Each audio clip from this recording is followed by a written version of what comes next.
नमस्कार मित्रांनो, याच्या अगोदरच्या लेक्चरमध्ये आपण टनेल इंजिनिअरिंगवरती PYQ सेशन बघितलेले आहेत.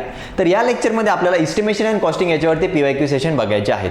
बघा मित्रांनो, टनेल झालं, एस्टिमेशन अँड कॉस्टिंग, त्यानंतर न्यूमेरिकल मेथड आणि ब्रिज इंजिनिअरिंग हे सब्जेक्ट असे आहेत की जे आपल्याला कमीत कमी पिरियडमध्ये जास्तीत जास्त मार्क्स मिळवून देणारे सब्जेक्ट आहेत. ठीक आहे, तर बघा एक आपली बूस्टर सिरीज चालू आहे. आपण एक PYQ सेशन टनेलचा बघितला, आज आपल्याला एस्टिमेशन अँड कॉस्टिंगचं बघायचं आहे. ठीक आहे, तर चला सुरुवात करूया. बघा पहिला क्वेश्चन काय आहे. पहिला क्वेश्चन आहे generally how much amount is provided in estimate as work charge establishment. म्हणजे काय की ज्या वेळेस आपण इस्टिमेट बनवतो त्यावेळेस ॲज अ वर्क चार्ज इस्टॅब्लिशमेंटचे चार्जेस, वर्क चार्ज इस्टॅब्लिशमेंट म्हणून आपण इस्टिमेटेड कॉस्टमध्ये किती % कॉस्ट इन्क्रीज करतो. तर किती करतो बघा, वर्क चार्ज इस्टॅब्लिशमेंट म्हणून आपण ते ॲड करतो 2 ते 2.5%.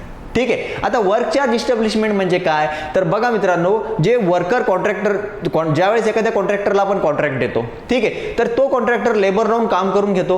पण ते लेबर लावून काम करून घेण्यासाठी जे सुपरविजन लागते की वर्क व्यवस्थित चालू आहे का नाही, आणि त्या लेबर करून काम करून घेण्यासाठी जे सुपरवायझर लागतात त्यांचं जे एम्प्लॉई आहेत त्यांचं पेमेंट आपण वर्क चार्ज इस्टॅब्लिशमेंट म्हणून करतो. ठीक आहे, त्यांचा पेमेंट कशामधून देतो आपण, वर्क चार्ज इस्टॅब्लिशमेंट मधून. आता बघा, वर्क चार्ज इस्टॅब्लिशमेंटसाठी कॉन्ट्रॅक्टरने जी इस्टिमेटेड कॉस्ट होती प्रोजेक्टची त्याच्यामध्ये किती % कॉस्ट ऍड केली, 2 ते 2.5%. आता कन्स्ट्रक्शन वर्क करण्यासाठी काही टूल्स आणि प्लांट्स लागणार आहेत, तर ते टूल्स आणि प्लांट्सची कॉस्ट कॉन्ट्रॅक्टरने किती % ऍड केली, तर टूल्स आणि प्लांटसाठी 1 ते 1.5% कॉस्ट कॉन्ट्रॅक्टरने इन्क्रीज केली. ठीक आहे, त्यानंतर कॉन्ट्रॅक्टर स्वतःचं प्रॉफिट किती % तिच्यामध्ये ऍड करतो, तर 10% ॲज अ कॉन्ट्रॅक्टर प्रॉफिट तो तिच्यामध्ये ऍड करतो. ह्या value exam point of view very important आहेत, त्याच्यामुळेच मी सांगतोय. टूल्स आणि प्लांटसाठी 1 ते 1.5% ऍड करतो, कॉन्ट्रॅक्टर प्रॉफिट 10% ऍड करतो. इलेक्ट्रिफिकेशन चार्जेस, साईटवरती प्रोजेक्ट कंप्लीट करत असताना जी पण इलेक्ट्रिसिटी लागते त्याचे चार्जेस म्हणून तो इलेक्ट्रिफिकेशन चार्जेस 8% ऍड करतो. ठीक आहे, त्यानंतर वॉटर सप्लाय आणि सॅनिटरी इन्स्टॉलेशनसाठी तो 8% चार्ज तिच्यावरती ऍड करतो. कशामध्ये, जी इस्टिमेटेड कॉस्ट आहे तिच्यामध्ये ह्या व्हॅल्यूज तो काय करतोय, इन्क्रीज करत जातोय. त्यानंतर आहे बघा कंटिजन्सीज म्हणजे काय, इन्सिडेंटल एक्सपेन्सेस. आता इन्सिडेंटल एक्सपेन्सेस म्हणजे काय, तर ज्यावेळेस एका आपला प्रोजेक्ट चालू असतो, ठीक आहे, तर कधी ना कधी काही अशी दुर्घटना घडते, त्याच्यामुळे जे हानी होते तर ती हानी कव्हर करण्यासाठी आपण कंटिजन्सीजच्या अंडर खाली 3 ते 5% अमाऊंट काय करतो, इस्टिमेटेड अमाऊंटची 3 ते 5% अमाऊंट त्याच्यामध्ये ऍड करतो. ठीक आहे, कंटिजन्सीजचा कीवर्ड लक्षात ठेवायचा. कंटिजन्सीज म्हणजेच काय, इन्सिडेंटल एक्सपेन्सेस. ठीक आहे, आता बघा कळालं तुम्हाला. वर्क चार्ज इस्टॅब्लिशमेंटसाठी 2 ते 2.5%, टूल्स आणि प्लांटसाठी 1 ते 1.5%, वॉटर सप्लाय आणि सॅनिटरी इन्स्टॉलेशनसाठी 8%, इलेक्ट्रिफिकेशन चार्जेससाठी 8%, 3 to 5% कशासाठी, कंटिजन्सीसाठी, आणि कॉन्ट्रॅक्टर प्रॉफिट आपण किती ऍड करतो, 10%. इथपर्यंत काही प्रॉब्लेम. चला बघा, सेकंड क्वेश्चन आहे in rate analysis procedure by what % wet volume of concrete is to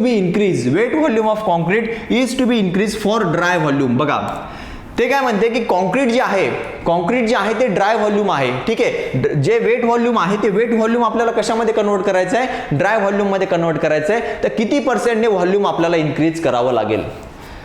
weight volume of concrete आपल्याला ड्राय व्हॉल्यूम ऑफ कॉन्क्रीट मध्ये कन्वर्ट करायचं आहे, तर ती व्हॅल्यू आपल्याला किती % इन्क्रीज करावे लागेल असा क्वेश्चनचा मिनिंग आहे. तर मित्रांनो, तुम्हाला माहिती आहे कॉन्क्रीटिंग वर्कसाठी ड्राय व्हॉल्यूम ऑफ कॉन्क्रीट ठीक आहे is equal to 1.52 to 1.54 times of wet volume of concrete. 1.52 to 1.54 times of wet volume of concrete. बरोबर आहे, हे तुम्हाला माहिती आहे. आता लक्षात ठेवा, ही जी व्हॅल्यू आहे बघा 1.52 to 1.54, ही जी व्हॅल्यू आहे, हा जो फॅक्टर आहे हा फॅक्टर व्हेरिएबल का आहे, सगळ्यात महत्त्वाचं. जसं ब्रिक वर्कसाठी volume of dry mortar is equal to 1.33 times of volume of wet mortar. बरोबर आहे, जसं प्लास्टरिंग वर्कसाठी volume of dry mortar is equal to 1.6 times of volume of wet mortar. बरोबर आहे, पण कॉन्क्रीटसाठी अशी एकदम फिक्स व्हॅल्यू का नाही दिली, तिच्यामध्ये हा फॅक्टर व्हॅरी का करतोय, 1.52 to 1.54 अशी रेंज का दिली आपल्याला, एक एक्झॅक्ट फॅक्टर का नाही दिला. तर बघा मित्रांनो, हा जो फॅक्टर आहे हा डिपेंड करतो कशावरती, हा डिपेंड करतो वॉटर सिमेंट रेशोवरती. हा जो फॅक्टर आहे 1.52 to 1.54 हा डिपेंड करतो वॉटर सिमेंट रेशोवरती आणि परत हा फॅक्टर डिपेंड करतो ग्रेड ऑफ कॉन्क्रीटवरती. कशावरती? Grade of कॉन्क्रीटवरती.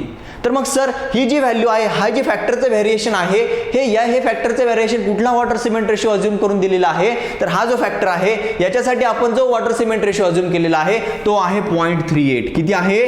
0.38.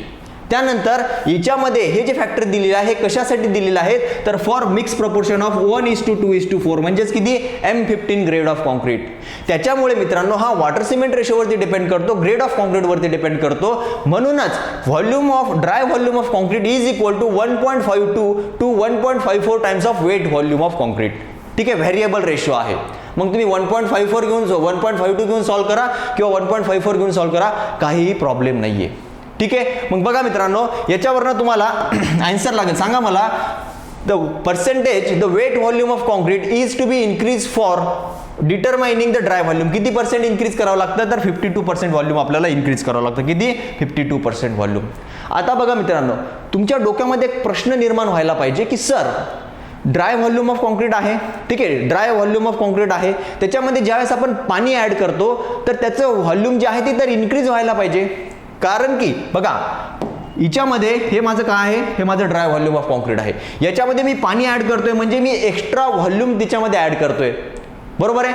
हे ड्राय व्हॉल्यूम आहे म्हणजे mixture of cement, sand, aggregate, हे आहे माझं ड्राय मिक्सचर.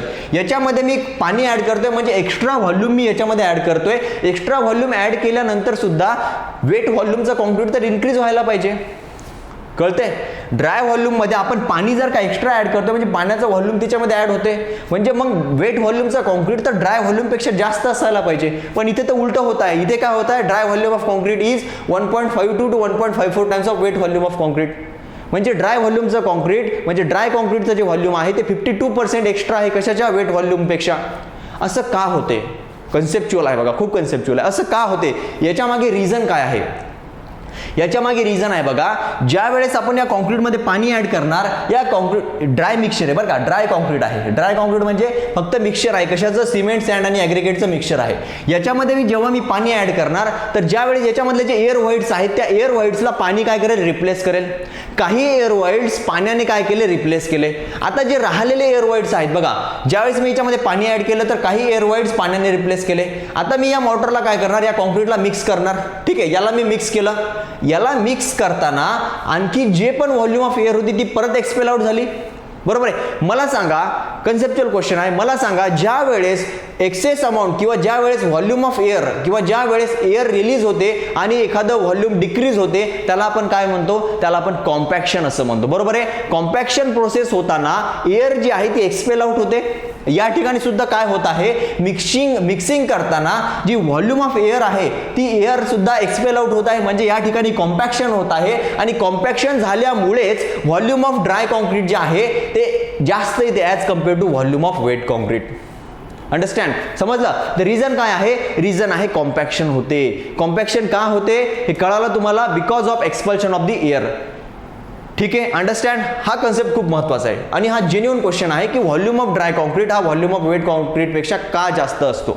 समजलं तुम्हाला? Because of the compaction of concrete. Compaction wet कॉन्क्रीटमध्ये ज्यावेळेस आपण पाणी टाकतो त्यावेळेस जी एअर आहे, व्हाईट्समधली जी एअर आहे ती एक्सपेल आउट होते आणि त्याच्यामुळे कॉम्पॅक्शन होते आणि कॉम्पॅक्शन झाल्यामुळे volume of wet concrete is lesser than volume of dry concrete. Understand? इथपर्यंत समजला? ठीक आहे. आता एकदा तुम्हाला रिवाइज करून देतो. ब्रिक वर्कसाठी for brick work volume of brick वर्कसाठी सांगा volume of dry mortar is equal to 1.33 times of volume of wet mortar. ठीक आहे. त्यानंतर प्लास्टर वर्कसाठी किती आहे? For plaster work volume of dry mortar is equal to 1.6 times of volume of wet mortar. बरोबर आहे. त्यानंतर पॉइंटिंग वर्कसाठी, आता पॉइंटिंग वर्क काय आहे हे तुम्हाला मी कोर्समध्ये एक्सप्लेन केलेलं आहे. तर पॉइंटिंग वर्कसाठी किती मोटर आपल्याला लागते? तर 0.6 metre cube per 100 metre square of the pointing area. आपल्याला जर का 100 मीटर स्क्वेअर एरिया जर का पॉइंटिंग करायचा असेल तर आपल्याला 0.6 मीटर क्यूब एवढं व्हॉल्यूम लागेल. किती लागेल? 0.6 मीटर क्यूब. ठीक आहे. पॉइंटिंग काय असते ते आपण एक्सप्लेन केलेलं आहे डिटेलमध्ये. ठीक आहे. आता बघा नेक्स्ट क्वेश्चन आपल्याला बघायचा आहे. नेक्स्ट क्वेश्चन आहे कॅपिटलाइज व्हॅल्यू काय फाइंड आउट करायचं आपल्याला, capitalize value of a property fetching a net annual rent of 1000 rupees and highest rate of interest prevailing being 10%. म्हणजे काय, कॅपिटलाइज व्हॅल्यू काढायची आहे, अॅन्युअल रेंट दिलेला आहे आणि इंटरेस्ट रेट दिलेला आहे. आपल्याला माहिती आहे capitalize value is equal to net income into year purchase. बघा capitalize value is equal to net income into year purchase. बरोबर आहे. आता मला सांगा नेट इन्कम किती आहे, नेट इन्कम आहे 1000 rupees. So 1000 into year purchase म्हणजे काय होतं, इयर परचेस म्हणजे 1 डिवायडेड बाय इंटरेस्ट रेट. आणि इयर परचेसला कन्सेप्च्युअली काय असते तर ते आपण कोर्समध्ये एक्सप्लेन केलेलं आहे. ठीक आहे. So year purchase is equal to 1 divided by I म्हणजेच काय, रेट ऑफ इंटरेस्ट किती आहे 10%. सो 10 डिवायडेड बाय 100 पाहिजे तर 100 वरती गेला. सो 100 डिवायडेड बाय 10 आणि 1000 इंटू 10 किती याचा 10,000. So answer will be 10,000. Answer किती असणार आहे 10,000. कसं आलं, capitalise value is equal to net income into year purchase. Understand. चला बघा नेक्स्ट क्वेश्चन आहे इन सेंटर लाईन मेथड. कुठली मेथड आहे, centre line method. In centre line method of calculating quantities the following rule for each item from foundation is applied. ठीक आहे. Total centre line length of each item is calculated for cross wall deduction are made as follows. Question काय म्हणतो, question असा म्हणतो की आपल्याला जे बिल्डिंगमध्ये जी क्वांटिटी काढायची आहे ती आपण कशाने काढतोय, ती सेंटर लाईन मेथडने काढतोय. आणि ज्यावेळेस आपली जी टोटल सेंटर लाईन लेंथ आहे त्या टोटल सेंटर लाईन मधून आपण काय क्रॉस वॉल जर का आपल्या असतील, फॉर क्रॉस वॉल आपण या टोटल सेंटर लाईन मधून काय डिडक्शन करायला हवं, किती लेंथ ऑफ वॉल डिडक्शन करायला हवी असं त्यांचं म्हणणं आहे. ठीक आहे. कशामध्ये, सेंटर लाईन मेथडमध्ये. मला सांगा कोर्समध्ये मी तुम्हाला एक्सप्लेन केलेलं आहे की सेंटर लाईन मेथडमध्ये आपण काय करतो की सगळ्यात पहिले सेंटर लाईन फाइंड आउट करतो, total length of centre line आपण फाइंड आउट करतो आणि त्यानंतर 3 डिडक्शनचे रूल मी तुम्हाला सांगितलेले आहेत. कुठले, एक आहे फॉर एल जंक्शन, दुसरा आहे फॉर टी जंक्शन आणि तिसरा आहे फॉर क्रॉस जंक्शन. एल जंक्शनसाठी कुठलंही डिडक्शन त्याच्यामध्ये आपण करत नाही, no deduction is required for L junction.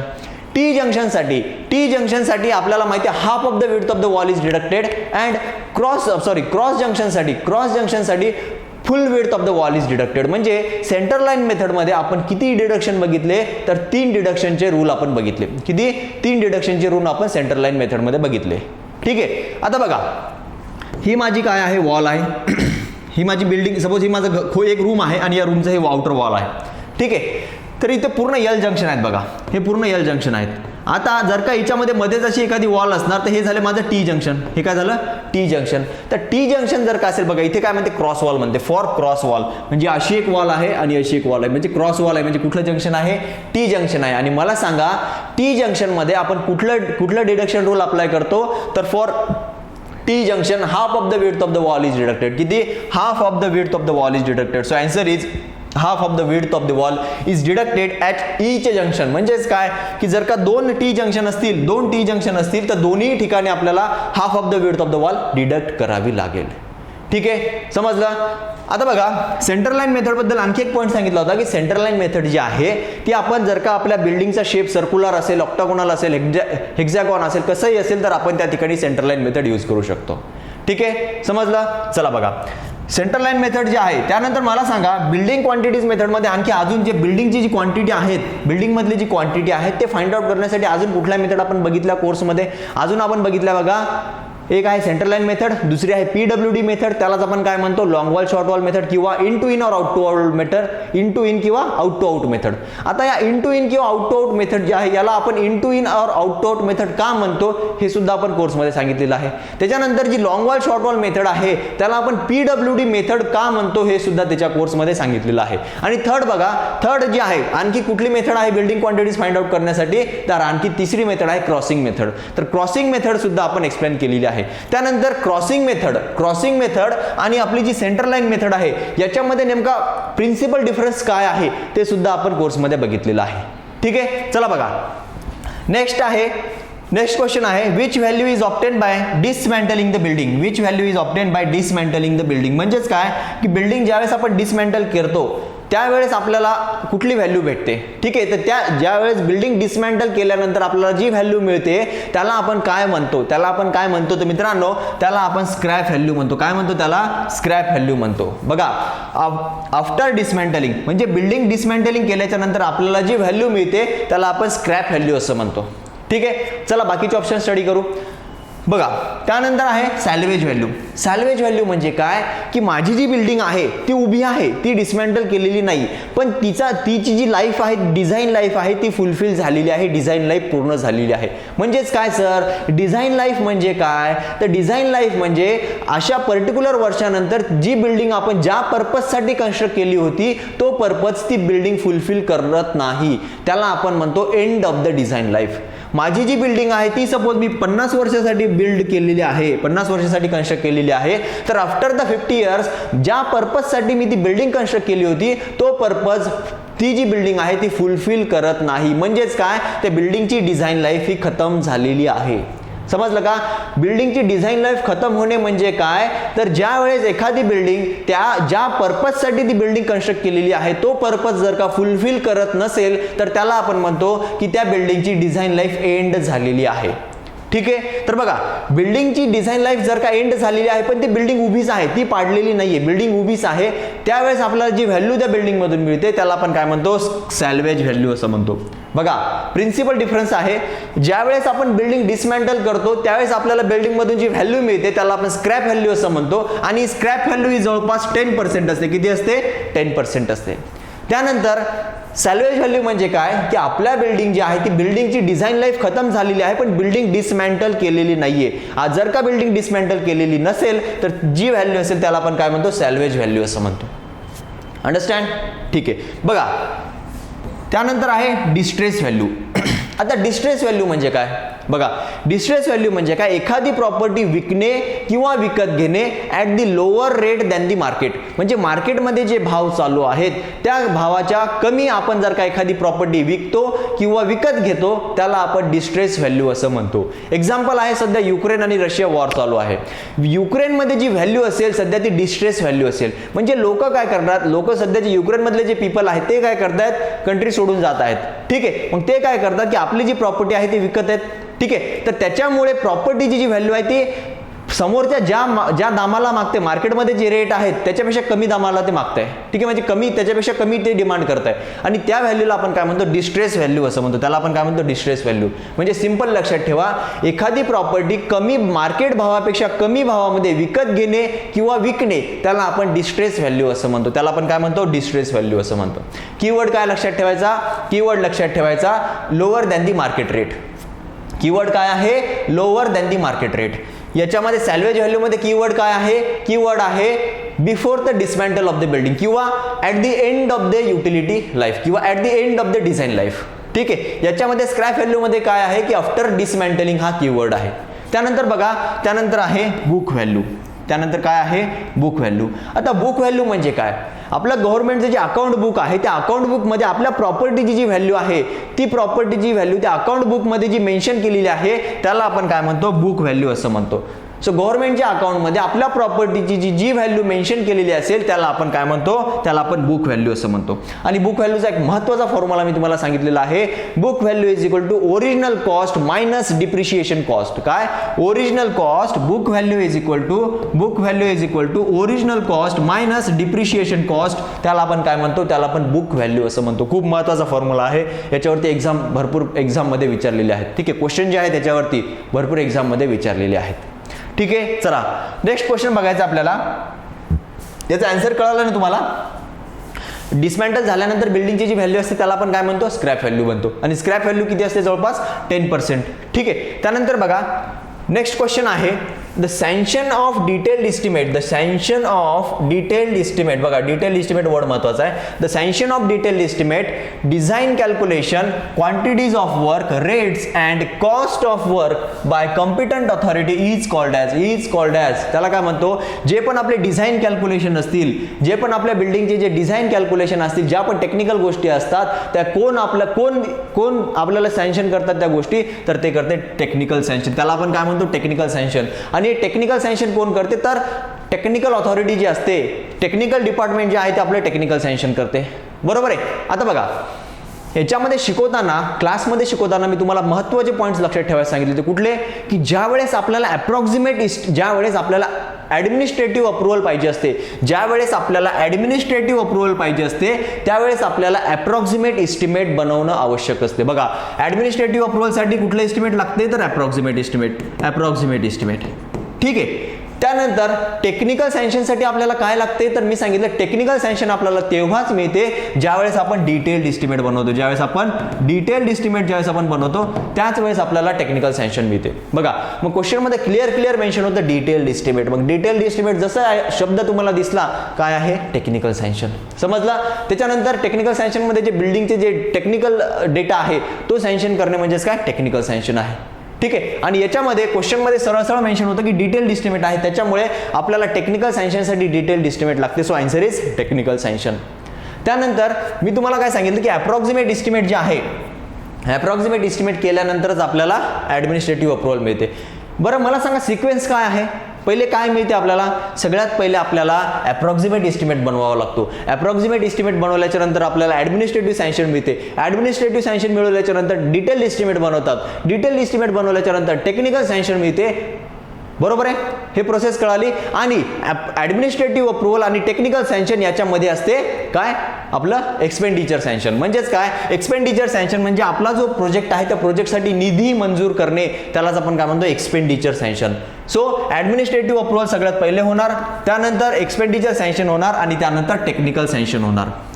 समजल्या या गोष्टी. ठीक आहे. चला बघा नेक्स्ट क्वेश्चन आहे, determine the capital sum to be invested to receive the annual income of 1 lakh if the rate of interest is 5%. म्हणजेच काय काढायचं आहे हो, सांगा मला. म्हणजेच काय काढायचं आपल्याला काढायचं आहे capital cost. We have to find out the capital cost. आपल्याला काय फाइंड आउट करायचं आहे, कॅपिटल कॉस्ट फाइंड आउट करायचं. आपल्याला माहिती आहे capital cost is equal to net annual income into year purchase. So net income into year purchase. आता बघा नेट इन्कम किती आहे, 1 lakh rupees. So net income आहे 10⁵ म्हणजेच 1 lakh rupees into year purchase म्हणजेच काय, 5%. सो 5% म्हणजे 1/5%. सो 1/5 पण ते पर्सेंटमध्ये आहे. सो 5/100. सो 100 वरती येणार. बरोबर आहे. सो 5 दुनी 10 20. So 20 lakh rupees. किती, 20 इंटू 10⁵. 20 इंटू 10⁵ म्हणजेच काय, 20 lakh rupees. So answer will be 20 lakh. Capital sum आपल्याला किती इन्व्हेस्ट करावे लागेल, 20 लाख रुपये इन्व्हेस्ट करावे लागेल. तेव्हा आपल्याला अॅन्युअल इन्कम किती पडेल, अॅन्युअल इन्कम आपल्याला 1 लाख रुपीज पडेल. केव्हा, ज्यावेळेस इंटरेस्ट रेट जे आहे ते 5% असेल तर. ठीक आहे. अंडरस्टँड. चला बघा नेक्स्ट क्वेश्चन आहे, which of the following method is called as out to out और in to in method. Explain करायचं काम आहे का, आत्ताच सांगितलं. PWD method, in to in method और out to out method, long wall short wall method, separate wall method, individual wall method. हे कशाचे नाव आहेत, हे नाव आहेत long wall and short wall method. ठीक आहे. आता या लॉंग वॉल आणि शॉर्ट वॉल मेथडमध्ये सगळ्यात महत्त्वाचा कन्सेप्ट आहे बघा, आतापर्यंत एक्झाममध्ये विचारलेलं नाहीये पण विचारू शकतात. एकदम महत्त्वाचा पॉईंट आहे. कुठला पॉईंट आहे की length of long wall is decreases from substructure to superstructure. काय, length of long wall is decreases from substructure to superstructure. त्याच्यानंतर आणखी महत्त्वाचा point, length of short wall is increases from substructure to superstructure. तुम्ही म्हणणार sir हे आम्हाला दोन्ही point समजले नाहीत, आणि मी तुम्हाला सांगतो समजणार सुद्धा नाही. जोपर्यंत लेक्चर आमचं डिटेलमध्ये बघणार नाही तोपर्यंत समजणार नाही. का, बघा हे जे स्टेटमेंट मी तुम्हाला सांगितले, कुठलं, length of long wall is increases from substructure to superstructure, आणि length of long wall is decreases from substructure to superstructure, and length of short wall is increases from substructure to superstructure. असं का होते, तर आपण long wall आणि short wall मेथडवरती एक एकदम मोठा प्रॉब्लेम सॉल्व्ह केलेला आहे. बरोबर आहे. फाउंडेशन पासून म्हणजे एक्सकॅव्हेशन पासून ते ब्रिक वर्क पर्यंत आपण ते प्रॉब्लेम सॉल्व्ह केलेला आहे. ठीक आहे. आणि त्याच्यामध्ये ज्यावेळेस आपण त्या क्वांटिटीज कम्पेअर केल्या, त्या क्वांटिटी कम्पेअर केल्याच्या नंतर आपल्याला आपण जे स्टेटमेंट म्हटले होते ते आपल्याला असं बरोबर वाटतात. ठीक आहे. म्हणजे ते स्टेटमेंट जे आहे ते आपल्याला तेव्हाच समजतात ज्यावेळेस आपण लॉंग वॉल आणि शॉर्ट वॉल मेथडने प्रॉब्लेम सॉल्व्ह करतो, आणि तो मोठा प्रॉब्लेम आपण आपल्या लेक्चरमध्ये सॉल्व्ह केलेला आहे. ठीक आहे. समजला. चला बघा कळालं. Long wall short wall method, PWD method, in to in and out to out method, separate wall method, त्यानंतर इंडिव्हिज्युअल वॉल मेथड, एवढे त्याचे नाव आहेत. ठीक आहे, चला बघा नेक्स्ट आहे detail specification for an item of PCC should include following points. म्हणजेच काय, डिटेल स्पेसिफिकेशन जे आहे ते खालीलपैकी कुठले कुठले पॉईंट्स इन्क्लूड करते. ठीक आहे, तर मित्रांनो त्याचा ऑप्शन आहे बघा, त्याचा ऑप्शन आहे general specification, material to be use, quantity and proportion, construction method, items to be include और exclude and mode of measurement and payment. ठीक आहे, तर ज्यावेळेस आपण specification and rate analysis chapter बघितला होता त्याच्यामध्ये मी तुम्हाला सांगितलं होतं 6 टाइप्स ऑफ स्पेसिफिकेशन आहेत. किती स्पेसिफिकेशन आहेत? 6 टाइप्स ऑफ स्पेसिफिकेशन आहेत. ठीक आहे, त्याच्यामध्ये general specification, detail specification, open और manufacturer specification, contract specification, special specification असे वेगवेगळे स्पेसिफिकेशन मी तुम्हाला सांगितलेले आहेत. ठीक आहे, तर किती टाईपचे? 6 टाईपचे स्पेसिफिकेशन आहेत आणि तिच्यामध्ये जे स्पेसिफिकेशन आहे ते कसं आहे? Specification is a legal document. त्यालाच आपण काय म्हणतो? स्पेसिफिकेशनलाच आपण काय म्हणतो? Specification is a legal document. ठीक आहे, समजलं? चला बघा नेक्स्ट क्वेश्चन आहे if the length of 16 mm diameter bar is 10 meter then weight is. बघा मित्रांनो, डायमीटरचा बार दिलेला आहे, डायमीटरचा जे बार आहे त्याचा डायमीटर दिलेला आहे 16 mm, डायमीटर दिलेला आहे 16 mm, लेंथ आहे 10 मीटर. त्यांनी विचारलं की त्या बारची वेट किती. बरोबर आहे, तर तुम्हाला सांगतो मित्रांनो, जर का सर्क्युलर बार असेल तर weight is equal to d² divided by 162 kg per metre. बरोबर आहे, d² divided by 162 kg per metre. यालाच आपण कसं लिहू शकतो? 0.00617 into d² kg per metre, यालाच आपण असं लिहू शकतो. बरोबर आहे, त्यानंतर जर का आपला बार जो आहे तो जर का स्क्वेअर बार असेल तर weight of square bar is equal to a² divided by 127. किती? a² divided by 127 kg per metre. केव्हा? जर का आपला जो बार आहे तो स्क्वेअर बार असेल तर. आणि जर का सर्क्युलर बार असेल तर d² divided by 162 kg per metre. Simple आहे. डी जे आहे ते 16 mm आहे. डी ची व्हॅल्यू कशामध्ये पुट करायची? mm मध्ये पुट करायची. ठीक आहे, सो d², डी ची व्हॅल्यू किती आहे? 16 mm. सो 16 mm म्हणजे 16 चा स्क्वेअर डिवायडेड बाय 162. आन्सर किती येणार? कॅल्क्युलेशन करा. आन्सर किती येणार? तर आय थिंक आन्सर 15.8 kg येते. कॅल्क्युलेशन करा, चुकू पण शकते बरं का. कन्सेप्ट महत्वाचा आहे. मी काय आन्सर पाठ करून आलेलो नाही, कन्सेप्ट महत्वाचा आहे. तुम्ही आन्सर काढायचा आणि याच्यामध्ये तुम्ही ठरवायचं की आन्सर बरोबर काय आहे.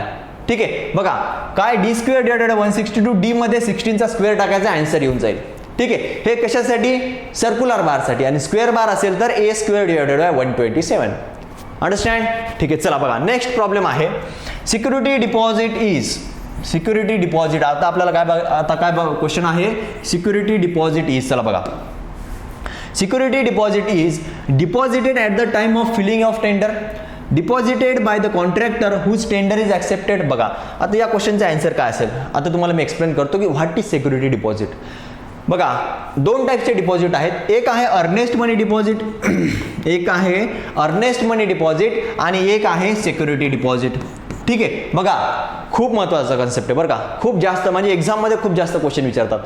बघा अर्नेस्ट मनी डिपॉझिट जे आहे, ज्या वेळेस एखादा कॉन्ट्रॅक्टर डिपार्टमेंटमध्ये टेंडर फॉर्म फिल करतो त्यावेळेस टेंडर फॉर्म फिल करताना कॉन्ट्रॅक्टरला डिपार्टमेंटमध्ये जी अमाऊंट भरावी लागते त्याला आपण अर्नेस्ट मनी डिपॉझिट असं म्हणतो. केव्हा? At the time of submitting the tender. ठीक आहे, at the time of submitting the tender. ज्यावेळेस कॉन्ट्रॅक्टर हा डिपार्टमेंटमध्ये टेंडर सबमिट करत असतो त्यावेळेस कॉन्ट्रॅक्टरला त्या टेंडर फॉर्म सोबत एक अमाऊंट डिपार्टमेंटमध्ये जमा करावी लागते. त्याला आपण काय म्हणतो? त्याला आपण अर्नेस्ट मनी डिपॉझिट असं म्हणतो. बघा 10 कॉन्ट्रॅक्टर आहेत. सपोज काय केलं, डिपार्टमेंटने एक टेंडर फ्लोट केलं की आम्हाला हा प्रोजेक्ट इम्प्लिमेंट करायचा आहे. मग तो प्रोजेक्ट कन्स्ट्रक्ट करण्यासाठी सपोज 10 कॉन्ट्रॅक्टर इच्छुक आहेत. मग 10च्या 10 जणांनी टेंडर फॉर्म भरला. ठीक आहे, तर त्या 10च्या 10 जणांना अर्नेस्ट मनी डिपॉझिट भरावी लागेल with the tender form. Tender form सोबत त्यांना अर्नेस्ट मनी डिपॉझिट भरावी लागेल. तर ती अर्नेस्ट मनी डिपॉझिट किती असते? तर मित्रांनो अर्नेस्ट मनी डिपॉझिट असते 2% ऑफ द इस्टिमेटेड कॉस्ट. आपल्या प्रोजेक्टची जी इस्टिमेटेड कॉस्ट आहे त्याच्या 2% अर्नेस्ट मनी डिपॉझिट असते. ठीक आहे, आता बघा ज्या 10 जणांनी टेंडर फॉर्म सबमिट केलेला आहे त्या 10 जणांपैकी कुठल्या तरी एकाचा टेंडर ऍक्सेप्ट होणार. बरोबर आहे, आणि जनरली त्याचाच टेंडर फॉर्म ऍक्सेप्ट होतो ज्याने कमीत कमी प्राइस कोट केली आहे. ज्या कॉन्ट्रॅक्टरने म्हटले की हा प्रोजेक्ट मी कमीत कमी प्राइसमध्ये कन्स्ट्रक्ट करेल त्यालाच आपण तो कॉन्ट्रॅक्ट देणार आहे. बरोबर आहे. तर त्यावेळेस ज्यावेळेस ज्याचा टेंडर फॉर्म हा ऍक्सेप्ट होतो, म्हणजे जो कॉन्ट्रॅक्टर टेंडर जिंकतो त्याला परत सिक्युरिटी डिपॉझिट सुद्धा भरावी लागते. तर सिक्युरिटी डिपॉझिट केव्हा भरतात? ज्यावेळेस एखाद्याचं टेंडर ऍक्सेप्ट होते, म्हणजे ज्यावेळेस एखादा कॉन्ट्रॅक्टर टेंडर जिंकतो त्यावेळेस त्याला सिक्युरिटी डिपॉझिट भरावं लागते. आणि किती भरावं लागते मित्रांनो? तर ते असते 10% ऑफ द इस्टिमेटेड कॉस्ट. किती असते? 10% ऑफ द इस्टिमेटेड कॉस्ट. आता बघा, अर्नेस्ट मनी डिपॉझिट जे आहे जनरली जर का प्रॅक्टिकली तुम्हाला सांगायचं तर आता आपण जे NHAI चे प्रोजेक्ट आहेत, नॅशनल हायवे ऑथॉरिटी ऑफ इंडियाचे जे पण प्रोजेक्ट आहे त्याच्यामध्ये आता अर्नेस्ट मनी डिपॉझिट भरण्याचं काम नाही. ठीक आहे, फक्त एक तुम्हाला अंडरटेकिंग द्यावं लागते की हो जर का टेंडर आम्हाला मिळालं तर आम्ही ते काम करू. ठीक आहे, एक फक्त अंडरटेकिंग द्यावं लागतं. अर्नेस्ट मनी डिपॉझिट तुम्हाला सबमिट करण्याचं काम नाही. प्रॅक्टिकलमध्ये सांगतोय, पण एक्झाममध्ये व्हॅल्यू हीच मेन्शन करायची. ठीक आहे, कारण की आपण बुकिश नॉलेज आहे, प्रॅक्टिकल नॉलेज आपल्याला एक्झाममध्ये विचारत नाही, बुकिश नॉलेज आपल्याला विचारतात. त्याच्यामुळे अर्नेस्ट मनी डिपॉझिट जर का विचारलं तर 2% आणि प्रॅक्टिकली सध्या अर्नेस्ट मनी डिपॉझिट आपण भरत नाही, आपण फक्त एक अंडरटेकिंग देतो. ठीक आहे, आता बघा सिक्युरिटी डिपॉझिट. सिक्युरिटी डिपॉझिट कोण भरतो? ज्यावेळेस ज्या कॉन्ट्रॅक्टरचं टेंडर ऍक्सेप्ट होतो तो सिक्युरिटी डिपॉझिट भरतो. आणि किती भरतो? 10% ऑफ द इस्टिमेटेड कॉस्ट. आणि ही जी 10% ऑफ द इस्टिमेटेड कॉस्ट आहे जनरली प्रॅक्टिकलमध्ये आता आपण ही जी 10 आहे ही पर्सेंट आता एवढं पर्सेंट नाहीये, 2 ते 3% अमाऊंट फक्त आपण सिक्युरिटी डिपॉझिट म्हणून भरतो प्रॅक्टिकली, बरं का. पण एक्झाममध्ये जर का विचारलं तर आन्सर किती आहे? 10% आहे. ठीक आहे, समजलं तुम्हाला अर्नेस्ट मनी डिपॉझिट आणि सिक्युरिटी डिपॉझिट. आता तुम्ही क्वेश्चन जे आहे, आन्सर जे आहेत, क्वेश्चनचे आन्सर जे आहे ते आरामशीर टिक करू शकता. सांगा मला आन्सर काय असणार आहे? आन्सर असणार आहे security deposit is deposited by the contractor whose tender is accepted. समजला? चला बघा, नेक्स्ट क्वेश्चन आपल्याला बघायचा आहे. नेक्स्ट क्वेश्चन आहे, in order to compute the quantities of RCC beam length of the beam are measured to the. म्हणजेच काय की जेवढे पण RCC कॉम्पोनंट आहे, लेंथ आहे, कॉलम आहे, यांची ज्यावेळेस आपण मेजरमेंट करतो तर ॲक्युरेसी किती असायला पाहिजे? तर मित्रांनो ही ॲक्युरेसी असायला पाहिजे 0.01 मीटर. किती असायला पाहिजे? 0.01 मीटर. आणि कोणी सांगितलं? हे सांगितलं degree of accuracy IS 1200. IS 1200 degree of ॲक्युरेसीने आपल्याला सांगितलेलं आहे की जे पण तुम्ही कॉन्क्रीटचे मेंबर मेजर करणार त्याचे डायमेन्शन तुम्ही 0.01 मीटर ॲक्युरेसी पर्यंत मेजर करायचे. कोणी सांगितलं? Degree of accuracy IS 1200. आता आपल्याला हा क्वेश्चन विचारला ना तर आता नेक्स्ट याच्यामध्ये आपल्याला हा क्वेश्चन विचारू शकतात की हे आपल्याला कोणी सांगितलं? कोणी सांगितलं डिग्री ऑफ ॲक्युरेसी IS 1200. ठीक आहे, तर या क्वेश्चनचा आन्सर बघा. या क्वेश्चनचा आन्सर काय असणार आहे की जे RCC बीम आहे यांची जी लेंथ ऑफ बीम आहे ही आपण किती डिग्री ऑफ ॲक्युरेसी पर्यंत मेजर करतो? तर 0.01 मीटर. म्हणजेच काय? Up to centimetre. So answer काय असेल? Nearest centimetre. काय? Nearest centimetre. ठीक आहे, समजलं? चला बघा, नेक्स्ट क्वेश्चन आहे, in case of which type of contract unbalance tender is not possible. बघा, खालीलपैकी कोणत्या टाईपच्या कॉन्ट्रॅक्टमध्ये अनबॅलन्स टेंडर हे पॉसिबल नाहीये? ठीक आहे, सगळ्यात पहिले तर हा क्वेश्चन सॉल्व्ह करण्या अगोदर तुम्हाला माहिती पाहिजे की अनबॅलन्स टेंडर म्हणजे काय आहे. तर अनबॅलन्स टेंडर आपण त्याला म्हणतो की ज्यावेळेस एखादा कॉन्ट्रॅक्टर, हे बघा सगळं जे आहे ते कोर्समध्ये एक्सप्लेन केलेलं आहे, तरी सुद्धा तुम्हाला रिव्हिजन म्हणून मी पूर्ण एक्सप्लेन करतोय. ठीक आहे, तर बघा अनबॅलन्स टेंडर म्हणजे काय की ज्या वेळेस, परत एक सांगतो की जर का तुम्हाला हा माझा कोर्स जो आहे इंडिव्हिज्युअल कोर्स, इस्टिमेशन, कॉस्टिंगचा, टनेलचा, ब्रिजचा आणि न्यूमेरिकल मेथडचे, हे जे 4 कोर्स आहेत हे तुम्हाला इंडिव्हिज्युअल जर का परचेस करायचे असतील तर विदर्भ MPSC टेक्निकली ॲपवरती परचेस करू शकता. ठीक आहे, आणि जर का या चारीचा कॉम्बो जर का तुम्हाला पाहिजे असेल तर तो सुद्धा आपल्या विदर्भ MPSC टेक्निकल या ॲपवरती अवेलेबल आहे. ठीक आहे, चल बघा, ते इम्पॉर्टंट नाही, हे इम्पॉर्टंट आहे. बघा आता अनबॅलन्स टेंडर म्हणजे काय? ज्यावेळेस कॉन्ट्रॅक्टर टेंडर फॉर्म फिल करतो डिपार्टमेंटमध्ये, ज्यावेळेस कॉन्ट्रॅक्टर टेंडर फॉर्म जमा करतो त्यावेळेस त्याला टेंडर फॉर्ममध्ये रेट, प्रत्येक आयटमचे रेट कोट करावे लागतात. ठीक आहे, जसं की कॉन्क्रिटिंग वर्कसाठी रेट एवढं, प्लास्टरिंगसाठी एवढं, एक्सकॅव्हेशनसाठी एवढं, असे रेट तो कोट करतो. ठीक आहे, ज्यावेळेस कॉन्ट्रॅक्टर काही आयटमसाठी जास्त रेट कोट करतो आणि काही आयटमसाठी कमी रेट कोट करतो त्यावेळेस त्याला आपण अनबॅलन्स टेंडर असं म्हणतो. समजलं का? म्हणजे काही आयटमला काय करणार, तो एकदम हायर रेट कोट करणार आणि काही आयटमला एकदम लोअर रेट कोट करणार, त्याला आपण अनबॅलन्स टेंडर असं म्हणतो. तर क्वेश्चन असं विचारलेला आहे की अनबॅलन्स टेंडर हे खालीलपैकी कुठल्या कॉन्ट्रॅक्टमध्ये पॉसिबल नाहीये. तर मित्रांनो जर का, जाऊ दे लेक्चरचा विषय काढत नाही. बघा अनबॅलन्स टेंडर सांगा, मला आन्सर सांगा. ओपन टेंडर की percentage rate tender, item rate contract की युनिट प्राइस कॉन्ट्रॅक्ट किंवा पर्सेंटेज रेट कॉन्ट्रॅक्ट, याच्यापैकी कुठला असणार आहे? बघा ओपन टेंडर तर कटलं, कारण की आपल्याला कॉन्ट्रॅक्ट बद्दल विचारलंय की कुठल्या कॉन्ट्रॅक्टमध्ये पॉसिबल नाहीये. आता बघा मित्रांनो, याचे आन्सर जे आहे ते आहे पर्सेंटेज रेट कॉन्ट्रॅक्ट. काय आहे? Percentage rate contract. तुमच्या डोक्यात एक प्रश्न आला असेल की व्हाय पर्सेंटेज रेट कॉन्ट्रॅक्ट जे आहे या पर्सेंटेज रेट कॉन्ट्रॅक्टमध्ये अनबॅलन्स टेंडर पॉसिबल का नाहीये. तर मित्रांनो बघा, पर्सेंटेज रेट कॉन्ट्रॅक्टमध्ये तुम्हाला सांगितलेलं आहे की पर्सेंटेज रेट कॉन्ट्रॅक्टमध्ये आपण पर्सेंट कोट करतो की बाबा कॉन्ट्रॅक्टर फक्त त्याचे पर्सेंट कोट करतो की मला 10% ऑफ द इस्टिमेटेड कॉस्ट लागेल, ठीक आहे, किंवा मला 12% ऑफ द इस्टिमेटेड कॉस्ट लागेल. बाकी तो काहीही कोट करत नाही, तो फक्त पर्सेंटेज रेट कोट करतो की मला तुमची जेवढी पण कन्स्ट्रक्शन कॉस्ट असेल त्याच्या 10% किंवा 12% मला ते लागेल, ठीक आहे. त्याच्यामुळे काय की याच्यामध्ये आपण इंडिव्हिज्युअल आयटमला रेट कोटच करत नाही तर अनबॅलन्स टेंडर होण्याचं याच्यामध्ये शंकाच येत नाही, ठीक आहे. सो त्याच्यामुळे पर्सेंटेज रेट कॉन्ट्रॅक्टमध्ये unbalance tender is not possible.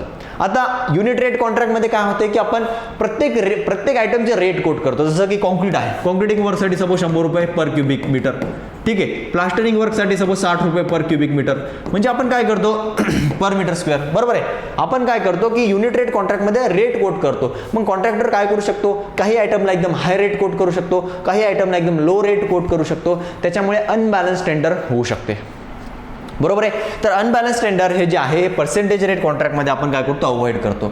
आणि युनिट रेट कॉन्ट्रॅक्टला आपण काय म्हणतो, युनिट रेट कॉन्ट्रॅक्टलाच आपण आयटम रेट कॉन्ट्रॅक्टलाच आपण युनिट रेट कॉन्ट्रॅक्ट सुद्धा म्हणतो, ठीक आहे. अंडरस्टँड. चला बघा, नेक्स्ट क्वेश्चन आहे, which of the following type of contract is use for execution of large work finance by public bodies or government. बघा, आपल्याला एखादं जर का लार्ज वर्क जर का आपल्याला कन्स्ट्रक्ट करायचं असेल, एक्झिक्यूट करायचं असेल, ठीक आहे, फायनान्स बाय पब्लिक बॉडीज किंवा गव्हर्नमेंट, म्हणजे जर का एखादा गव्हर्नमेंट बॉडीज आहे, पब्लिक बॉडी आहे, जर का एखादं लार्ज वर्क कन्स्ट्रक्ट करत असेल तर त्यासाठी आपण खालीलपैकी कुठला कॉन्ट्रॅक्ट अडॉप्ट करायला पाहिजे. तर मित्रांनो याचा आन्सर आहे आयटम रेट कॉन्ट्रॅक्ट आपण ऍक्सेप्ट करायला पाहिजे. कशासाठी, फॉर लार्ज वर्क. परत क्वेश्चन, का आपण लार्ज वर्कसाठी unit rate item rate contract आपण ऍक्सेप्ट करायला पाहिजे. तर मित्रांनो बघा, पर्सेंटेज रेट कॉन्ट्रॅक्टमध्ये तुम्हाला काय सांगितलं की पर्सेंटेज रेट कॉन्ट्रॅक्टमध्ये कॉन्ट्रॅक्टर काय कोट करतो, तर पर्सेंटेज कोट करतो की मला 10% लागेल, 12% लागेल, बरोबर आहे. मग या ठिकाणी कॉन्ट्रॅक्टरची टेंडन्सी काय होते, तो मुद्दामून आपल्या प्रोजेक्टची कॉस्ट काय करतो, इन्क्रीज करतो, बरोबर आहे. प्रोजेक्टची कॉस्ट इन्क्रीज केल्यामुळे त्याचा पर्सेंटेज फिक्स आहे, बरोबर आहे. पण प्रोजेक्टची कॉस्ट इन्क्रीज झाल्यामुळे त्याचं प्रॉफिट जे आहे ते इन्क्रीज होते. बघा, 100 रुपयावरती जर का 10% असतील तर किती व्हॅल्यू येईल, सपोज 10 रुपये जातील त्याला. 100 रुपयावरती 10% म्हटलं तर 10 रुपये जातील. त्यानंतर 200 रुपयावरती जर का 20% म्हटलं, 200 रुपयावरती जर का 20% म्हटलं तर त्याला किती रुपये जाते सांगा मला. 200 रुपयावरती 20% म्हटलं तर त्याला किती रुपये जातील बघा. 200 रुपयावरती जर का आपण त्याला 20% म्हटलं तर 40 रुपये त्याला जातील, बरोबर आहे. 200 वरती जर का आपण 20% नाही 10%, बघा कॉन्ट्रॅक्टरचं प्रॉफिट किती आहे, 10% आहे, फिक्स आहे. पण जर का आपल्या प्रोजेक्टची कॉस्ट इन्क्रीज झाली तर त्याचं प्रॉफिट सुद्धा इन्क्रीज होते. कसं बघा, जर का आपल्या बिल्डिंगला कन्स्ट्रक्ट करायला 100 रुपीज लागले, बघा बिल्डिंगला आपल्या कन्स्ट्रक्ट करायला सपोज 100 रुपीज लागले, बघा 100 रुपीज आपल्याला बिल्डिंगला कन्स्ट्रक्ट करायला लागले. कॉन्ट्रॅक्टरचा प्रॉफिट किती आहे, 10%, तर त्याला किती रुपये जातील, 10 रुपीज जातील. जर का आपल्या बिल्डिंगला कॉस्ट करायला 200 रुपये लागले तर त्याला त्याचं प्रॉफिट किती आहे, त्याचं रेट किती आहे, पर्सेंटेज रेट 10% आहे. सो 10% ऑफ 200 म्हणजे किती होणार, 20 रुपीज. म्हणजे त्याला किती रुपये गेले, त्याला प्रॉफिट किती झालं, 20 रुपीजचं. म्हणजे काय की जे पर्सेंटेज रेट कॉन्ट्रॅक्ट असते याच्यामध्ये कॉन्ट्रॅक्टरची टेंडन्सी असते to increase the cost of the project. तो मुद्दामून आपल्या प्रोजेक्टची कॉस्ट इन्क्रीज करायला पाहतात, ठीक आहे. त्याच्यामुळे जर का लार्ज वर्क असेल तर याच्यामध्ये आपलं खूप जास्त नुकसान होऊ शकते, म्हणून आपण पर्सेंटेज रेट कॉन्ट्रॅक्ट या ठिकाणी यूज करत नाही. त्यानंतर आहे टार्गेट कॉन्ट्रॅक्ट. तर टार्गेट कॉन्ट्रॅक्ट आपण गव्हर्नमेंटमध्ये यूज करत नाही, हे आपण जनरली प्रायव्हेट वर्कमध्ये यूज करतो. कुठे यूज करतो, प्रायव्हेट वर्कमध्ये. त्यानंतर आहे कॉस्ट प्लस टाईप कॉन्ट्रॅक्ट. तर हा कॉस्ट प्लस टाईप कॉन्ट्रॅक्ट सुद्धा आपण गव्हर्नमेंटमध्ये यूज करत नाही. अंडरस्टँड, समजलं. Each and every topic should be crystal clear. चला बघा, नेक्स्ट आपल्याला बघायचं आहे असर्शन रिझनिंग टाइप क्वेश्चन आहे. बघा, earnest money deposit is usually 1 to 2% of the total estimated cost of the work. ठीक आहे. रिझन म्हणतात की earnest money deposit prevent the unnecessary and unhealthy competition. बरोबर आहे, both are true and answer reason सुद्धा बरोबर आहे. आता कसं बघा, मी तुम्हाला काय सांगितलं की ज्या वेळेस कॉन्ट्रॅक्टर टेंडर फॉर्म डिपार्टमेंटमध्ये सबमिट करतो त्यावेळेस त्याला टेंडर फॉर्म सोबत अर्नेस्ट मनी डिपॉझिट सबमिट करावी लागते, बरोबर आहे. कशासाठी, तर जे सिरियस कॉन्ट्रॅक्टर आहेत त्यांनीच आपला फॉर्म सबमिट करायला पाहिजे. त्याच्यामुळे आपण त्यांच्याकडून काय करतो, अर्नेस्ट मनी डिपॉझिट 1 ते 2% त्यांच्याकडून जमा करून घेतो. तेच या दोन्ही स्टेटमेंटमध्ये म्हणलेलं आहे. So both are true. ठीक आहे. बघा नेक्स्ट क्वेश्चन आहे, equation for cement requirement in tons for 4 storey RCC frame building superstructure recommended by CBRI. बघा क्वेश्चनचं मिनिंग असं आहे की आपल्याला 4 स्टोरी आरसीसी बिल्डिंग कन्स्ट्रक्ट करायची आहे, त्याच्यासाठी सिमेंट रिक्वायरमेंट किती लागेल इन टनमध्ये, सिमेंट रिक्वायर किती लागेल इन टनमध्ये. तर मित्रांनो central building research institute Roorkee, काय central building research institute Roorkee यांनी आपल्या बिल्डिंगसाठी approximate quantity of material, approximate quantity of labour आपल्याला किती लागेल यासाठी काही इक्वेशन्स जनरेट केलेले आहेत. ठीक आहे, कुणी सेंट्रल बिल्डिंग रिसर्च इन्स्टिट्यूटने. तर तेच आपल्याला विचारलं आहे की सिमेंटसाठी जर का आपल्याला सिमेंट कॅल्क्युलेट करायचं असेल 4 स्टोरी आरसीसी फ्रेमसाठी तर खालीलपैकी कुठलं इक्वेशन आपल्याला यूज करावं लागेल. तर ते आहे बघा 0.182 A मायनस 0.35. तर ए काय आहे, ए आहे plinth area in square metre. A काय आहे, plinth area in metre square. म्हणजे फक्त आपल्याला जर का आपल्या बिल्डिंगचा प्लिंथ एरिया जर का माहिती असेल तर आपण आपल्या बिल्डिंगला कन्स्ट्रक्शनसाठी किती क्वांटिटी ऑफ मटेरियल लागेल, किती लेबर लागतील ते आपण फाइंड आउट करू शकतो. कोणी दिले हे इक्वेशन, बघा आता हे इक्वेशन विचारलेले आहे. एक्झाममध्ये काय विचारू शकतात, पुढच्या एक्झाममध्ये ते विचारू शकतात की हे इक्वेशन कुणी दिले, सेंट्रल बिल्डिंग रिसर्च इन्स्टिट्यूट. ठीक आहे, कुठे आहे ते, रुरकीमध्ये आहे. ओके, चला बघा नेक्स्ट क्वेश्चन आहे. Sorry, while submitting the tender by 3 envelope method, which envelope contain the rate or amount offered by the contractor. बघा क्लासमध्ये मी तुम्हाला एक्सप्लेन केलेलं आहे की जनरली आपण जे टेंडर फॉर्म डिपार्टमेंटमध्ये सबमिट करतो त्यासाठी आपल्याकडे 4 एनव्हलप असतात. किती असतात, 4 एनव्हलप असतात. पहिल्या एनव्हलपमध्ये काय असते तर अर्नेस्ट मनी डिपॉझिट असते. बघा फर्स्ट एनव्हलपमध्ये असते अर्नेस्ट मनी डिपॉझिट. ठीक आहे, सेकंड एनव्हलपमध्ये काय असते तर सेकंड एनव्हलपमध्ये कॉन्ट्रॅक्टरची जी टेक्निकल इन्फॉर्मेशन असते ती टेक्निकल इन्फॉर्मेशन सेकंड इन्व्हॉल्वमध्ये असते.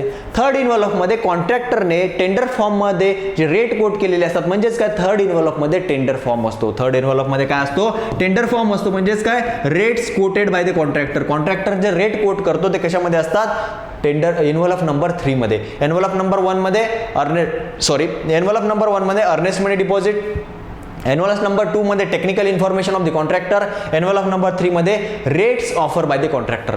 ठीक आहे, किंवा त्याला आपण काय म्हणतो टेंडर फॉर्म असते. एनव्हलप 3 मध्ये टेंडर फॉर्म असते. आणि हे सर्व एनव्हलप एका चौथ्या एनव्हलप मध्ये असतात. एका चौथ्या एनव्हलप मध्ये हे 3 एनव्हलप आपण टाकतो. ठीक आहे, समजलं. आता बघा हे जे एनव्हलप आहे या एनव्हलप ओपनिंगची सुद्धा एक ऑर्डर आहे. Exam point of view very important. एक्झाममध्ये क्वेश्चन विचारू शकतात की जे हे बघा हा क्वेश्चन विचारला ना तर याच्यावरती क्वेश्चन असा विचारू शकतात की टेंडर ओपनिंगची ऑर्डर कशी असायला हवी. टेंडर ओपनिंगची ऑर्डर कशी असायला हवी. तर मित्रांनो सगळ्यात पहिले बघा 4 नंबरचा एनव्हलप आपल्याला ओपन करावा लागेल. सगळ्यात पहिले आपल्याला 4 नंबरचा एनव्हलप ओपन करावा लागेल कारण की याच एनव्हलपमध्ये बाकीचे 3 एनव्हलप आहे. सो सगळ्यात पहिले ऑर्डर ऑफ ओपनिंग बघा, ऑर्डर ऑफ ओपनिंग. ठीक आहे, ऑर्डर ऑफ ओपनिंग सगळ्यात पहिले काय ओपन करावं लागेल, कुठला एनव्हलप ओपन करावा लागेल तर सगळ्यात पहिले ओपन करावं लागेल एनव्हलप नंबर 4. त्यानंतर ओपन करावं लागेल एनव्हलप नंबर 1. कुठला, एनव्हलप नंबर 1. त्यानंतर आपल्याला ओपन करावं लागेल envelope number 1.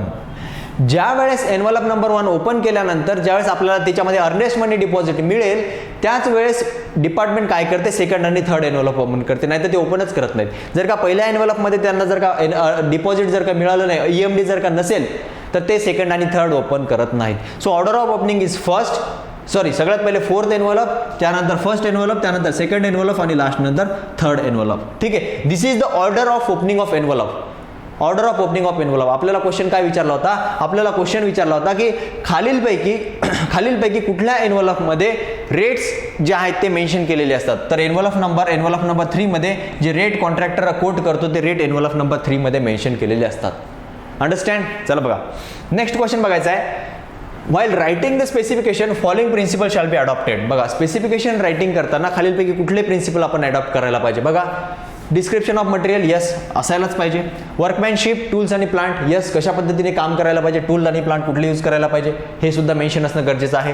Protection of new work yes बरोबर आहे. क्लॉजेस ऑफ द स्पेसिफिकेशन बरोबर आहे.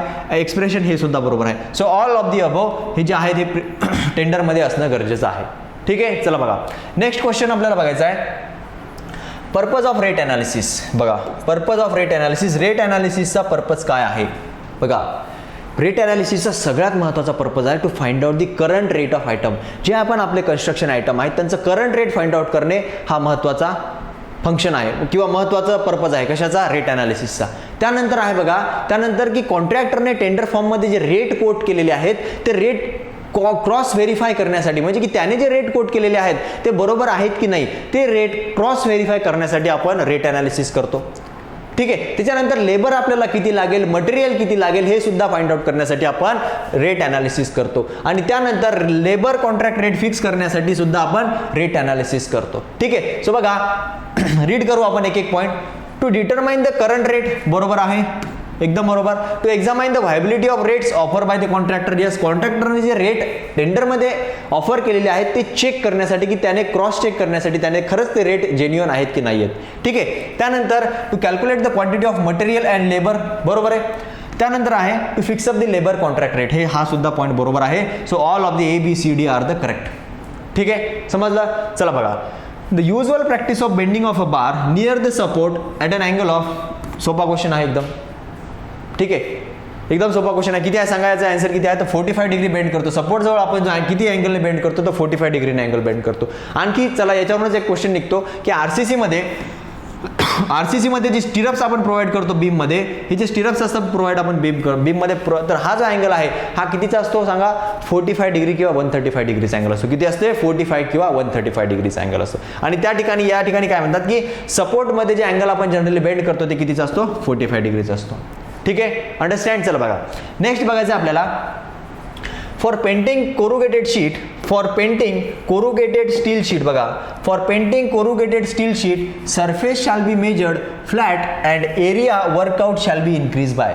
क्वेश्चनचं मिनिंग काय आहे, क्वेश्चन म्हणतो की जर का कोरुगेटेड स्टील शीट जर का आपल्याकडे असतील तर आपण त्याचा जो प्लेन एरिया आहे तो प्लेन एरिया कितीने इन्क्रीज करतो. बघा ही माझी कोरुगेटेड स्टील शीट आहे बरं का, ही माझी कोरुगेटेड स्टील शीट आहे. ही काय आहे, ती एक कोरुगेटेड स्टील शीट आहे. आणि याच्यावरती मध्ये काय करायचं, कोटिंग करायचं आहे. मला याच्यावरती काय करायचं, कोटिंग करायचं आहे. मग मी याचा एरिया कसा मेजर करणार. बघा steel sheet, corrugated steel sheet म्हणजे काय पहिले लक्षात घ्या, जे आपल्या घरावरचे टीन असतात त्याला जर का एकदम याच्यामध्ये म्हणायचं असेल तर पत्र, घरावरचे आपले जे पत्र असतात किंवा पत्रा असतो घरावरचा किंवा टीन म्हणतो आपण त्याला, तर त्याच्यामध्ये कोरुगेटेड शीट असे कोरुगेशन्स असतात. ठीक आहे, पाण्यात म्हणजे पावसाचं पाणी आहे ते वाहून जाण्यासाठी त्याच्यामध्ये असे कोरुगेशन्स असतात. तर जर का आपल्याला एखादं स्टील शीट, आपल्याला कोरुगेटेड स्टील शीट जर का आपल्याला पेंट करायचं असेल, त्याच्यावरती कोटिंग करायची असेल, तर आपण त्याच्यासाठी काय करतो बघा, याचा जो प्लेन एरिया आहे म्हणजेच काय लेंथ इंटू विड्थ, याला सपोज आपण टॉप वरून बघितलं तर ही आहे माझी कोरुगेटेड शीट. ठीक आहे, लेंथ इंटू विड्थ, तर याचा मी एरिया किती कॅल्क्युलेट करणार, लेंथ इंटू विड्थ. ठीक आहे, लेंथ इंटू विड्थ इंटू यालाच आपण कितीने इन्क्रीज करतो, ते याला आपण इन्क्रीज करतो 14%. कितीने इन्क्रीज करतो, 14%. आता तुम्हाला वाटलं असेल की का आपण 14% इन्क्रीज करतो. मित्रांनो, हे जे कोरुगेशन्स आहेत, या कोरुगेशन्समुळे आपल्याला जास्त प्रमाणात काय लागते, जास्त प्रमाणात कोटिंग मटेरियल लागते. कोटिंगसाठी मटेरियल लागणार आहे, तर हे कोरुगेशन्स असल्यामुळे जास्त प्रमाणात आपल्याला कोटिंग मटेरियल लागते. आणि जर का आपल्याला या कोटिंगसाठी जर का एस्टिमेट बनवायचा असेल तर आपल्याला ॲक्च्युअल अमाऊंटमध्ये किती मटेरियल लागलं ते कन्सिडर करणं आवश्यक आहे. म्हणूनच आपण काय करतो की एस्टिमेट बनवताना आपल्या जर का या कोरुगेटेड स्टील शीटचं एरिया जर का लेंथ इंटू ब्रीथ असेल, ठीक आहे, तर याला आपण 14% इन्क्रीज करतो. कितीने इन्क्रीज करतो, 14% इन्क्रीज करतो, जेणेकरून ॲक्च्युअल और एक्झॅक्ट क्वांटिटी ऑफ मटेरियल आपण फाइंड आउट करू शकतो. ठीक आहे, ऑन ॲक्च्युअल और एक्झॅक्ट क्वांटिटी मटेरियल आपण फाइंड आउट करू शकतो. दुसरं म्हणजे जे पेमेंट आपण करणार आहे ते याच एरियाच्या बेसिसवर करणार आहे की किती एरिया त्यांनी कोट केलेला आहे. तर पेमेंट करताना सुद्धा आपण 14% ते काय करतो, एरिया इन्क्रीज करतो. समजलं का, कळालं. बघा याच्यामध्ये आपण क्लासमध्ये काय काय बघितलं होतं की याच्यामध्ये आपण बघितलं होतं सिमेंट ॲस्बेस्टॉस कोरुगेटेड शीट, त्यानंतर स्टील कोरुगेटेड शीट, त्यानंतर नैनिताल पॅटर्न शीट. याचा आपण पूर्णपणे बघितलेलं आहे की या प्रत्येक शीटमध्ये कितीने आपल्याला एरिया इन्क्रीज करावा लागतो. कशासाठी, तर इस्टिमेट बनवण्यासाठी. समजला. बघा क्वेश्चन आता याच्यामध्ये सांगा की काय दिलेलं आहे, कोरुगेटेड स्टील शीट दिलेला आहे. काय दिलेलं आहे, कोरुगेटेड स्टील शीट दिलेला आहे. ते एरिया कितीने इन्क्रीज करायचा, जो फ्लॅट एरिया आहे त्या फ्लॅट एरियाच्या वरती कितीने एरिया इन्क्रीज करायचा, तर तो इन्क्रीज करायचा 14%. किती इन्क्रीज करायचा, 14%. आणि जर का सिमेंट ॲस्बेस्टॉस कोरुगेटेड शीट असतील, काय सिमेंट ॲस्बेस्टॉस कोरुगेटेड शीट असतील, तर तो एरिया कितीने इन्क्रीज करायचा, 20%ने तो एरिया इन्क्रीज करायचा. समजलं का, अंडरस्टँड. चला बघा त्यानंतर आहे which of the following specification are not correct with reference to the brickwork with reference to the brickwork. आता बघा, brick shall be done in such a way that all joints are full of mortar. एकदम बरोबर आहे. त्यानंतर for all exposed brickwork the double scaffolding having 2 sets of vertical support shall be provided. बरोबर आहे. त्यानंतर brick required for brick masonry with mud mortar need not to be soaked. सगळ्यात महत्त्वाचं मला सांगा, आपण ब्रिक पाण्यामध्ये का सोक करतो? ज्या पण वेळेस आपल्याला ब्रिक वर्क कन्स्ट्रक्ट करायचं असते त्यावेळेस आपण ब्रिक पाण्यामध्ये भिगवून का घेतो? सगळ्यात महत्त्वाचा पॉईंट आहे की ब्रिक जर का आपण पाण्यामध्ये सोक करून घेतली नाही ब्रिक वर्क कन्स्ट्रक्ट करण्यासाठी, तर ते ब्रिक काय करते, मॉर्टरमधलं पाणी सोक करून घेते आणि त्याच्यामुळे आपलं जे मॉर्टर आहे ते मॉर्टर वीक होऊ शकते. आणि त्याचमुळे आपण काय करतो की जे पण आपलं कॉन्क्रीट जर का म्हणजे जो मॉर्टर असेल तर मॉर्टर कुठलं सिमेंट मॉर्टर असेल तर आपल्याला ते पाण्यामध्ये सोक करून घ्यावंच लागते. काय, ब्रिक आपल्याला पाण्यामध्ये सोक करून घ्यावीच लागते. ठीक आहे. तेच आता मड मॉर्टर असेल तर ब्रिकला सोक करण्याची काही आवश्यकता नाही. ठीक आहे. जर का मड मॉर्टर असेल तर ब्रिकला सोक करण्याची काही आवश्यकता नाही.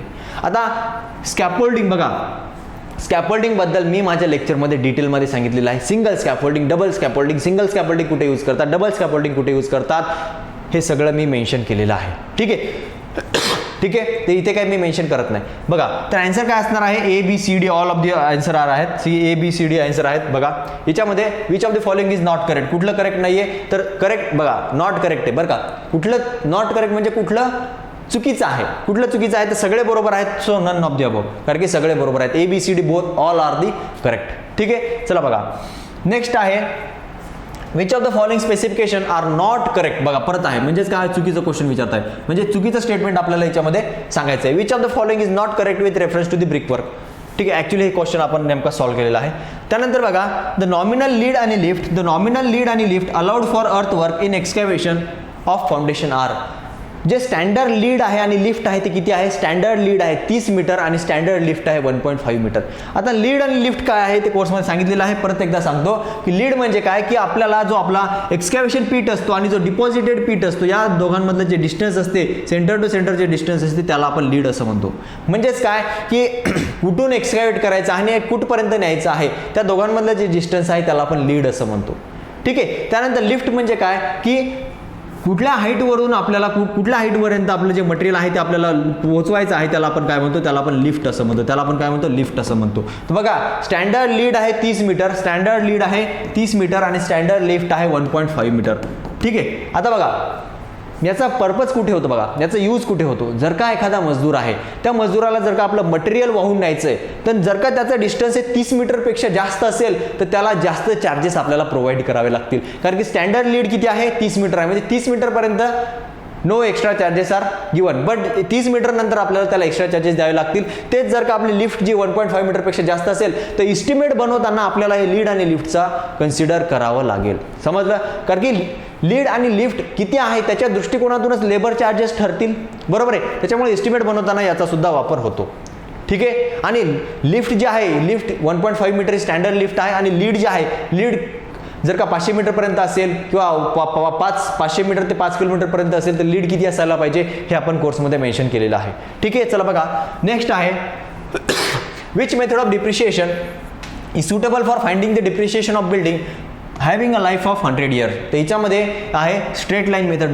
जर का आपल्या बिल्डिंगची लाईफ जर का 100 मीटरपर्यंत 100 इयर्सपर्यंत असेल तर आपण स्ट्रेट लाईन मेथड याच्यामध्ये वापरायची. कुठली वापरायची, स्ट्रेट लाईन मेथड. ठीक आहे. त्यानंतर बघा, for 1 cubic of cement concrete proportion with stone chips 1:2:4 the required number of cement bag is. बघा, सिंपल एकदम सोपा आहे. काय आहे 1:2:4 काय दिलेलं आहे, कॉन्क्रीट दिलेलं आहे. काय दिलेलं आहे, कॉन्क्रीट दिलेलं आहे. म्हणजेच काय की volume of dry mortar is equal to volume of dry concrete is equal to volume of dry concrete is equal to 1.52 times of volume of wet concrete. बरोबर आहे. Volume of wet concrete. ठीक आहे. एवढं माहिती आहे तुम्हाला. Stone chips बघून घाबरायचं नाही बरं का. हे जे स्टोन चिप्स आहे हे मुद्दामून वर्ड तुम्हाला ऍड केलेला आहे याच्यामध्ये की तुम्ही जेणेकरून कन्फ्यूज झाले पाहिजे. ठीक आहे. स्टोन चिप्स या वर्डचं काही घेणं देणं नाहीये. सगळ्यात पहिले बघायचं की कॉन्क्रीट आहे. So dry concrete is equal to 1.52 times of volume of wet concrete. तर व्हॉल्यूम ऑफ वेट कॉन्क्रीट किती दिलेलं आहे, व्हॉल्यूम ऑफ वेट कॉन्क्रीट दिलेलं आहे 1 cubic. So volume of dry concrete किती येणार, ते येणार 1.52. ठीक आहे. आपल्याला काय काढायचं आहे, नंबर ऑफ सिमेंट बॅग काढायचे आहे. तर कशा काढणार बघा, व्हॉल्यूम ऑफ सिमेंट काढावं लागेल पहिले. Volume of cement is equal to 1.52 divided by 1 + 2 + 4 म्हणजे 4 2 6 1 7 इंटू सिमेंटचा प्रपोर्शन किती आहे 1 आहे इंटू 1. कॅल्क्युलेशन करायचं किती येते, कॅल्क्युलेशन करणार आणि जे आन्सर येणार ते जवळपास आन्सर मला वाटते 6.34 मीटर क्यूब येते. किती येते, 6.34 काय येणार, नंबर ऑफ बॅग येणार. पण इथे आपल्याला काय मिळणार, इथे आपल्याला व्हॉल्यूम मिळेल. ठीक आहे, इथे आपल्याला पहिले व्हॉल्यूम मिळेल.